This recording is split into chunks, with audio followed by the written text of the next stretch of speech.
الفاتحة. أعوذ بالله من الشيطان الرجيم. بسم الله الرحمن الرحيم.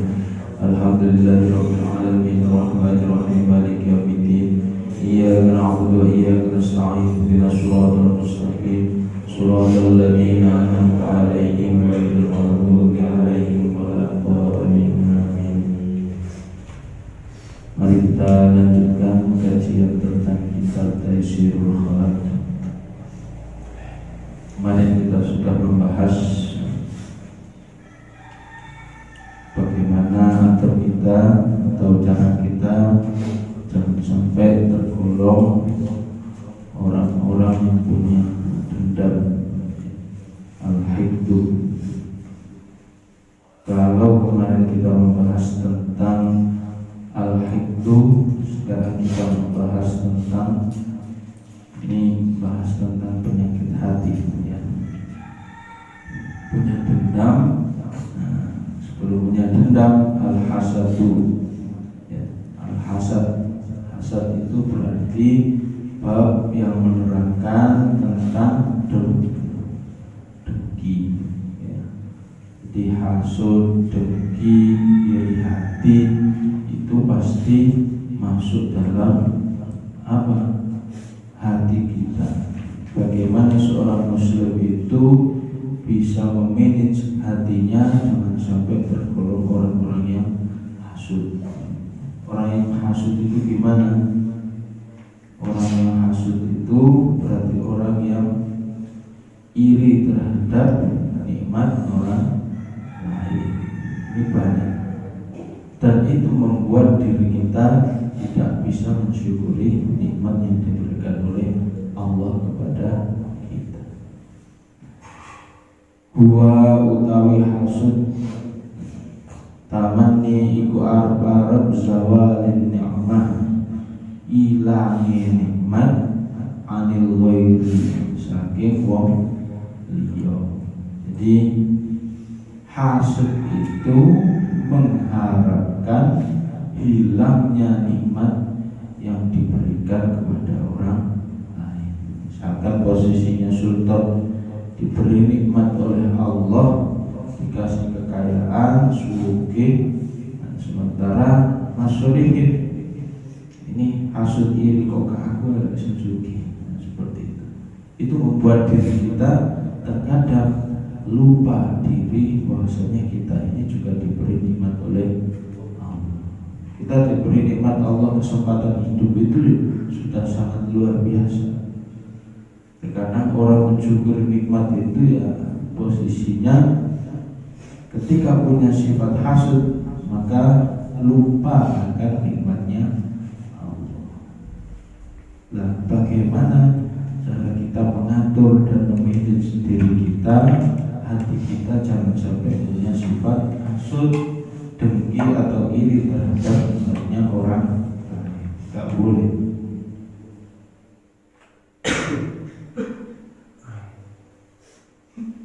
Wa amma lan anapun utawi adamani arep-arep sobodane barang kang tetep malil ghairi keduwe liyane wong.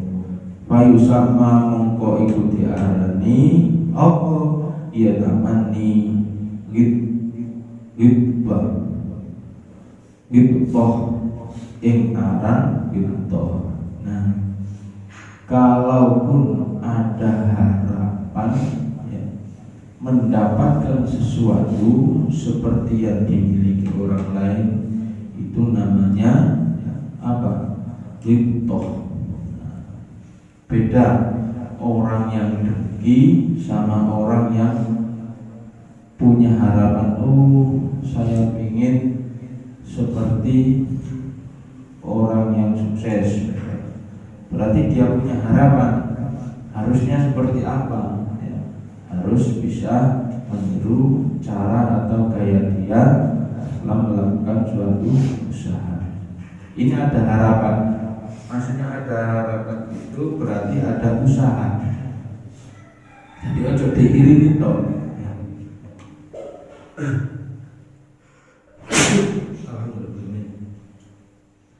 Jangan iri saja terhadap nikmat yang diberikan Allah kepada orang lain.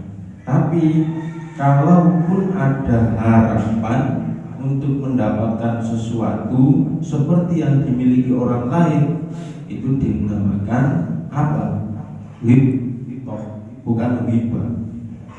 Nah, ghibtoh ini berarti misalkan salah satu seorang muslim ya sukses. Muslim B, saya ingin sukses, meniru kayaknya si A, itu punya harapan untuk memiliki sesuatu ya yang dimiliki oleh orang lain, itu boleh. Tapi kalau iri terhadap nikmatnya nggak boleh. Tapi kalau ingin meniru orang itu untuk sukses, yang punya gambaran, orang hidup ini kan mesti punya apa istilahnya sosok yang diidolakan. Nah, ketika punya sosok yang seperti itu, maka itu namanya ghibtoh ya. Misalkan kayak siapa yang punya tol itu, siapa ya, nah yang dulunya nggak punya apa-apa sekarang punya tol. Sampai ingin seperti itu. Nah, meniru gaya cara dia usaha ikhtiarnya dalam mencapai posisi yang bagus itu boleh. Terkadang orang itu hanya iri terhadap nikmatnya, tapi tidak iri dari prosesnya. Harusnya prosesnya yang ditiru. Perkara nikmat ya, rezeki itu sudah ada yang ngatur, tergantung pada ikhtiar kita. Walaisat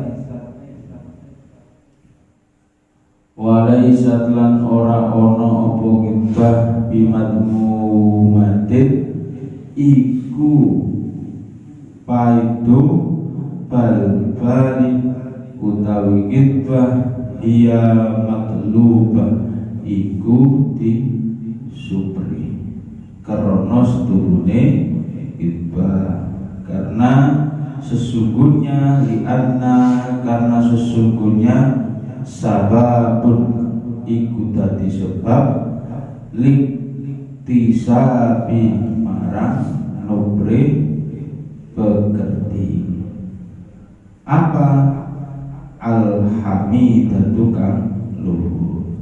Jadi ghibah itu tidak termasuk perbuatan yang tercela. Sama eling-eling ghibah ya itu tidak termasuk perbuatan tercela. Punya harapan seperti saya pengen jadi seperti ini, seperti itu boleh. Tapi kalau iri terhadap nikmatnya itu nggak boleh. Bahkan ghibah itu sendiri apa istilahnya bisa mendorong orang itu berbuat terpuji. Karena kita punya sosok orang yang dicontoh, orang yang diidolakan, otomatis semua tindak lanjut ya, tingkah laku dari orang yang kita idamkan itu kita lakukan. Ibaratnya ya gampangannya ya fans lah ya, bukan hater ya, iri itu namanya. Kalau orang mencintai punya sosok yang diidolakan, pasti segala sesuatu tingkah lakunya, baik itu gaya hidupnya yang kita tiru. Tapi mungkin dalam ghibah tanda kutip ini dalam konteks usahanya, dalam konteks kehidupannya, dalam konteks ikhtiarnya dalam menggapai sesuatu yang diberi nikmat oleh Allah. Nah, ini terkadang kita tidak bisa meniru itu.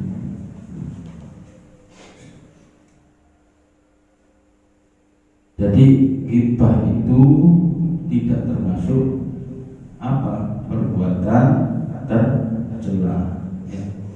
Karena ghibah itu bisa membuat dan mendorong seseorang melakukan perbuatan yang terpuji. Beda lagi dengan hasud tadi. Kalau hasud itu hanya iri iri, ya, punya tetangga mobil baru iri, punya tetangga punya mesin cuci mungkin iri.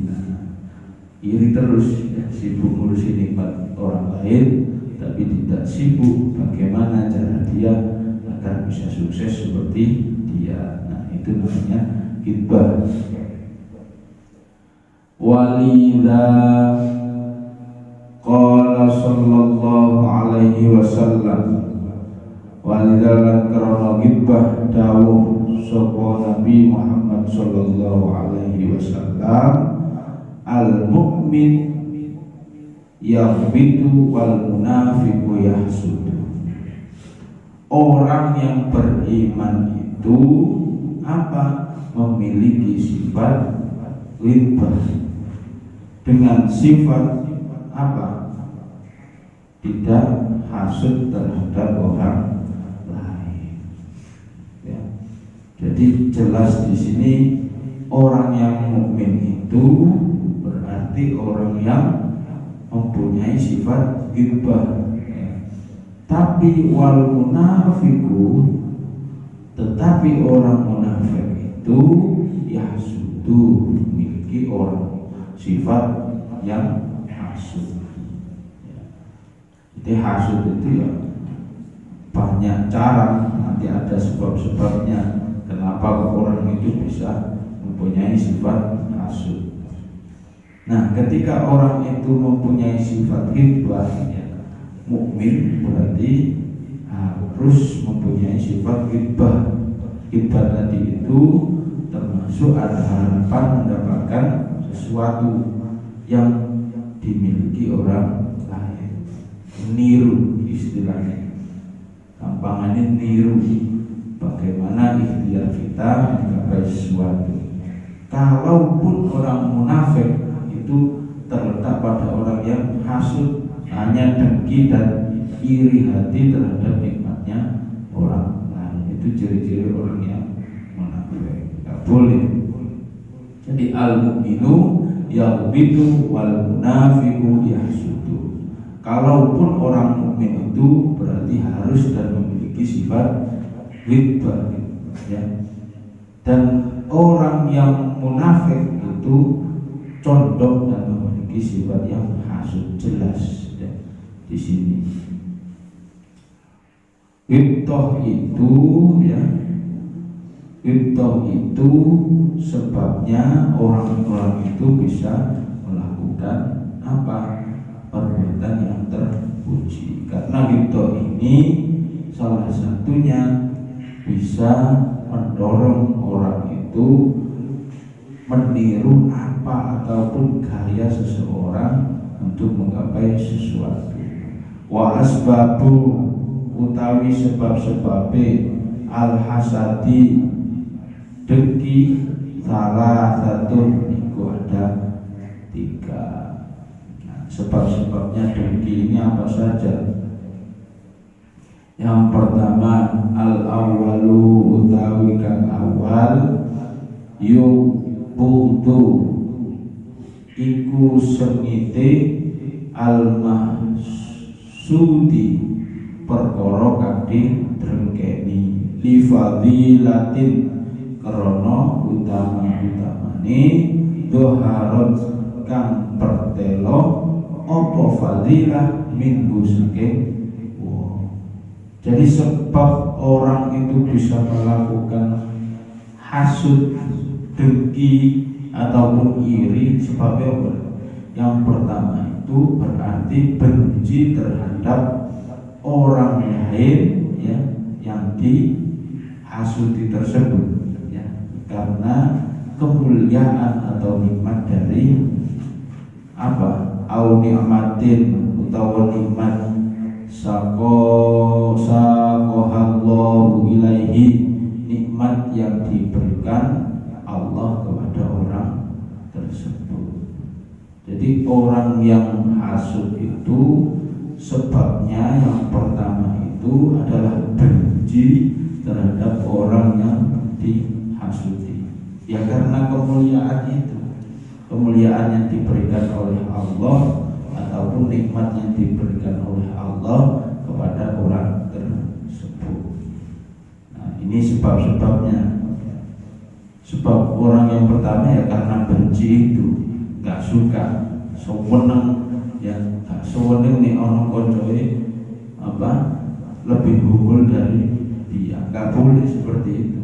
Lebih unggul dalam konteks mungkin ya diberi kenikmatan oleh Allah itu nggak suka, benci terhadap apa yang dimiliki oleh temannya ataupun tetangganya, itu nggak boleh. Dan itu bisa mendorong sifat hasud. Ya. Asani utawi kaping pindho, ya. Yang nomor 2 penyebabnya hasud itu tafawuku. Nah, itu awe ngukuki apa al mahsudi wong kang didengkeni fil fadli ing dalem keutamaan.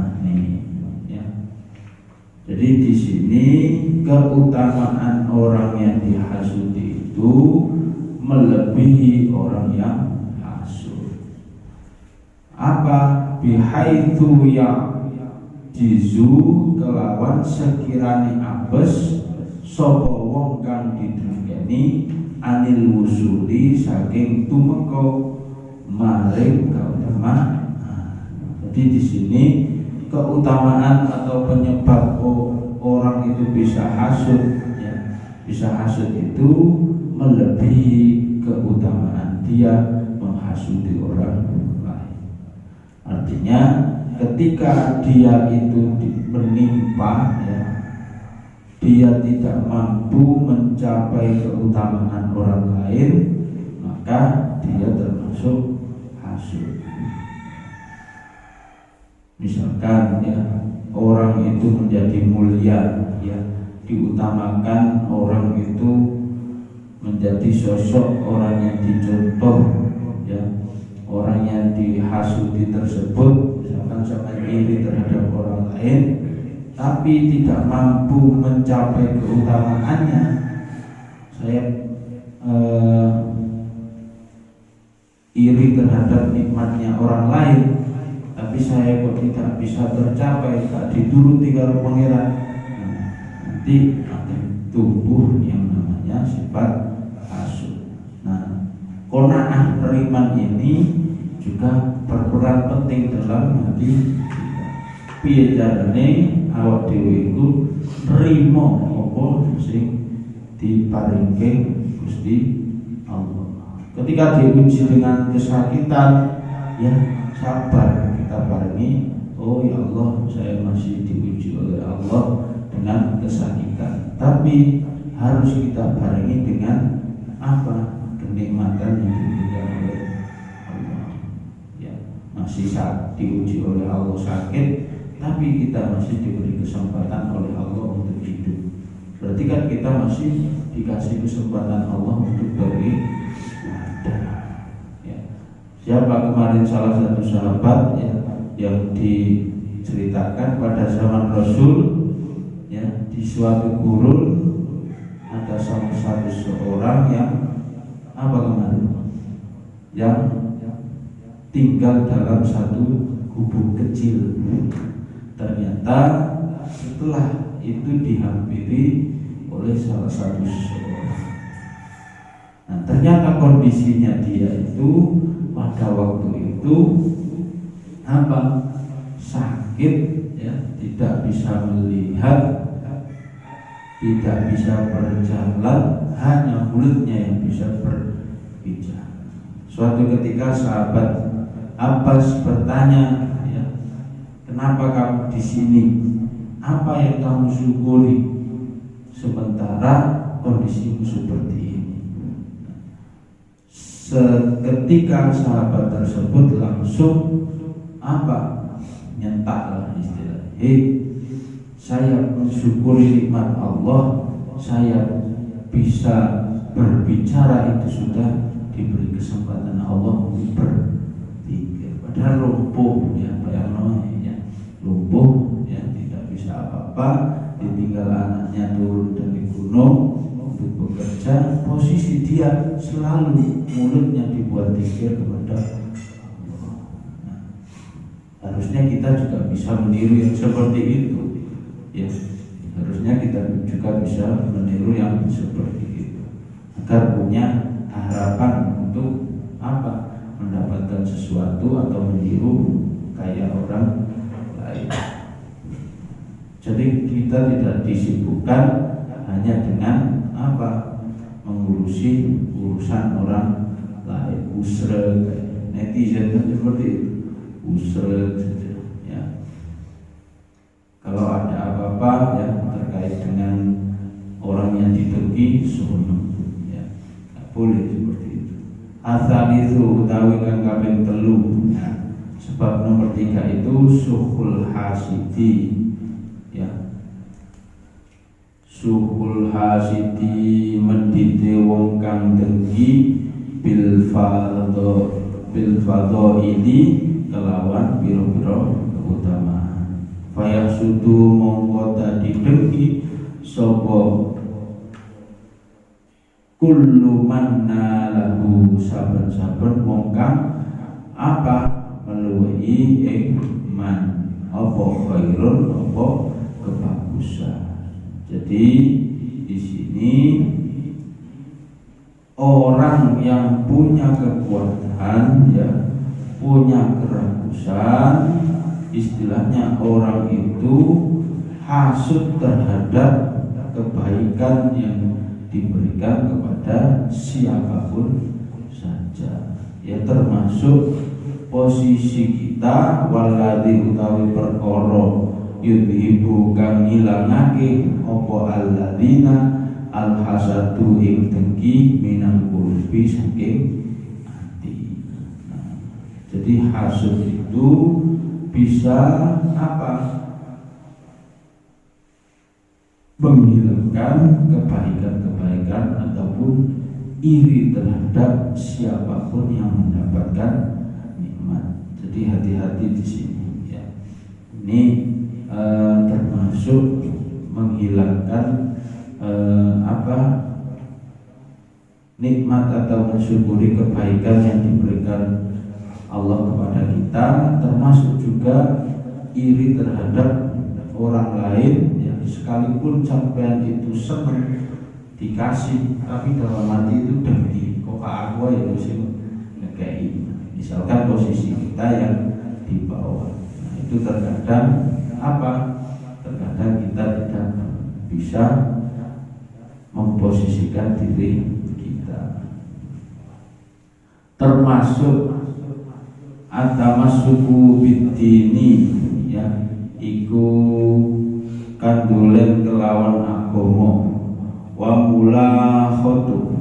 mulakhatu kang ngawesi barang kang tetep ma fil hasadi ing dalem dengki minad dorori bayane kemelaratan warridho lan ridhoni kelawan bil qadai kelawan qada wal qadar. Jadi mengetahui bahaya bahwasanya hasud, ya, hasud dan puas terhadap ketentuan Allah.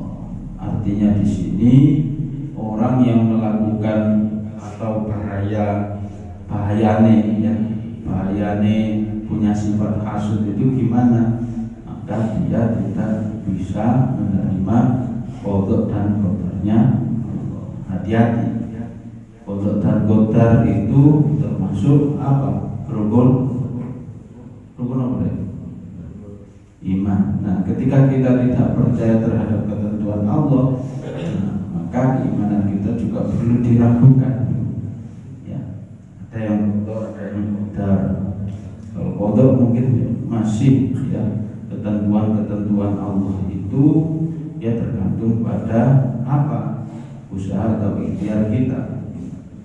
Ya, tapi yang menentukan adalah qadarullah, takdirnya Allah gimana, ya, ridhonya Allah gimana, terutama bagaimana cara kita mencari ridho Allah, ya, termasuk patuh dan bakti terhadap orang tua itu juga dalam konteks apa? Menggapai ridhonya ya, ridallah fi ridal walidain, wasudullah fi sudul walidain.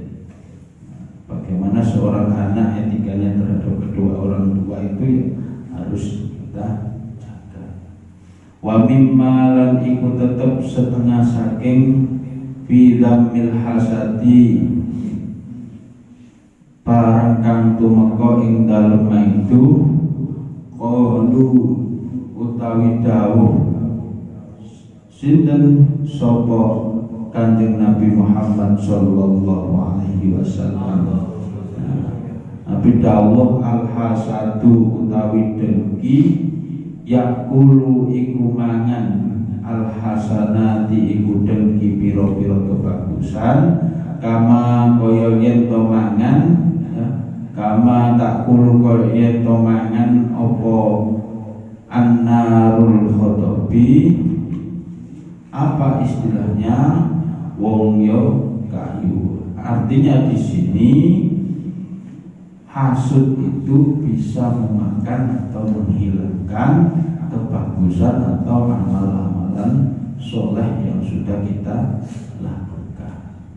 Jadi hasud ini bisa menggerogoti, ya, menghilangkan, maksudnya itu makan itu bisa menghilangkan, mengurangi semua amalan baik kita, amalan perbuatan baik yang sudah kita lakukan. Tapi kalau kita masih punya sifat hasud, maka kebaikan itu akan digrogoti susu yang entek. Gampangnya ganjaran setelah ditumpuk sampai amal, tapi masih punya sifat hasud, maka kelamaan lama-lama akan digrogoti dan itu akan hilang. Ya, semoga kita bisa menaruh dan memanage hati kita agar selalu menjaga dari sifat hasud. Tidak boleh iri terhadap apa nikmat yang diberikan orang lain. Al-ghibatu wallahu a'lam bishawab. Syukron. Assalamualaikum warahmatullahi wabarakatuh. Allahumma sholli ala sayyidina Muhammad